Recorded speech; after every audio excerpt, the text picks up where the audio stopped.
Hi, in this video I'm going to show you how you can change the source on your Samsung 7 series if you've lost the remote control. So pretend now this has gone missing and your kids are screaming at you because they want to play Xbox or PlayStation 4 or 5. In this instance I've got Chromecast connected into the HDMI port and we're going to be turning on the TV and go into Chromecast, which is the same for example as your Xbox, PlayStation, set-top box, purely by a one button underneath here. So underneath this Samsung little logo here we have this. I've taken this as a picture. This is like a mirror image of it. Can you see there's a little power button just here?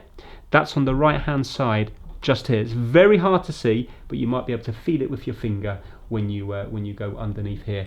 You just need to tap that and that will turn the TV on. That one button will also allow us to scroll through different things on the menu, and then you long press to enter. It will make more sense when I do it. So I'm tapping it now. The TV is going to come alive.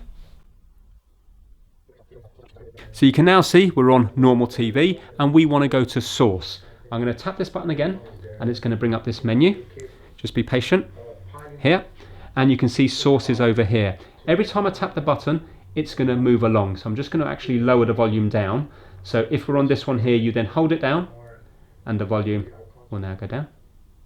We tap it again to go to source and now hold it down. So I'm holding it down now and it's gone over to Chromecast.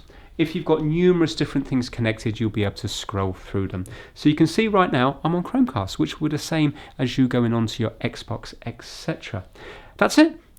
Now when you're finished with it, you can also turn the TV off from that one button again. So again, tap the button to bring up the menu, and this time we're going to go over to power off, which is already on, and hold down the button and it will power off. So hold the button now and the TV will power off. And if you've lost your remote control, you can still do basic features, and changing the source is a real useful one if your kids still want to play with their games consoles.